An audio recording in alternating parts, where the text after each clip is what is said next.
For all of you that don't know me, I am the wife of a local commercial fisherman here in Louisiana. When this first happened, the first 6 days, I literally stuck my head in the sand because I knew it was going to be bad. Then I met Ricky out from the last Valdez oil spill, and she woke me up. A very rude awakening, she woke me up, and I decided to do nothing other than educate myself for the last 71 days, other than the 6 that I stuck my head in the sand. Upon doing so and talking to Ricky, she said that when the cleanup was over for the last Valdez oil spill, that the fishermen owed the oil company money. Did you get that? How could anybody ever think that on an oil spill cleanup that our fishermen, any fisherman that got out there and cleaned up an oil spill's toxic waste would owe an oil company money? So they came into our town, the first day they came, BP, and said, don't worry because BP does business right. Well, it looked like they took Exxon's speech there and then filled in the blanks after I watched the documentary there. So at any rate, I started digging to find out just exactly what BP meant when they said long-term plan for our fishermen in the state of Louisiana. Now, people have to keep in mind that between the commercial and recreational side of fishermen, both of them, there's right at $3 billion a year annual revenue created by these men and women out on the water, and that's a fact. So I started digging, and I got a hold of large claims department, and I asked them, I said, I want to know how this claims versus the vessel of opportunity money program works. Everybody's worried about the birds, as am I. I mean, I was taught not to throw so much of the coke can in the body. I was taught to respect it. This is our home. Everybody's talking about the birds and the this and that. This is a food source for human beings that's gone. Well, it's going to be gone for a long time. I don't care what anybody says. I've been here. I've been out on the boat. I've seen that stuff everywhere. So I talked to large claims and I asked them, I said, if our guys go to work for y'all and they work for 2-3 months and they make the same amount of money that other business owners have come into the area, and then everybody's under the same vessel of opportunity program contract as far as the guys that work with us. And then you have your contractors who subcontract. But the ones on the VOO program, not all of them have been impacted by this incident at all. None whatsoever. What would they do? They said that they would take the funds that they pay our fishermen and deduct it from their claim and then consider our fishermen whole. And I'm going to read you the letter that I cut to BP. It has come to our attention that British Petroleum intends to deduct what monies it pays out to fishermen impacted by the MC-252 incident and who are now working under contract with the Vessel of Opportunity Program for monies BP has committed to pay in loss of income claims. After careful review of the VOO contract, we have discovered that nowhere in the VOO contract is it specified that parties working under said contract must be directly impacted by this incident.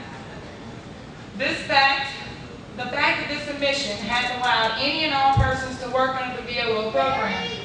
As evidence on the docks reported in the general media, many persons and boats currently working in the VOO program were in fact not at all impacted by this incident.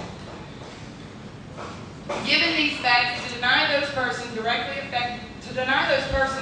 affected the same right to earn over and above their normal income does not only constitute discrimination, it borders on criminal persecution. Those dependent on their livelihoods prior to the MC-252 incident will be singled out and held back from taking advantage of what has become a windfall for those not directly affected. We will not tolerate being any further persecuted. The fears our families are experiencing, the loss of not only our livelihoods but also our way of life, our legacy, our pain has no dollar value.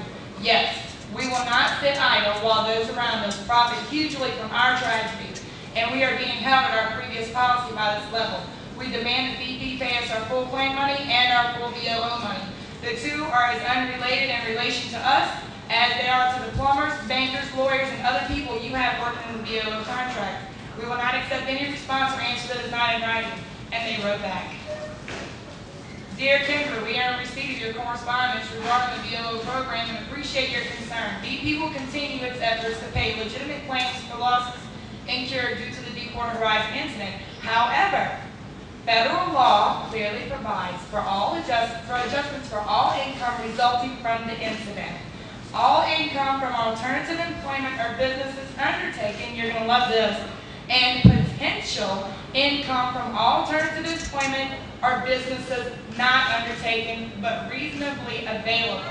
Therefore, any income earned by claimants during the period of which their claim losses must be factored into the valuation of their claim loss of income, and this will include income paid to participants in the Vessel of Opportunity Program. That means our fishermen are out here right now working off their own claim.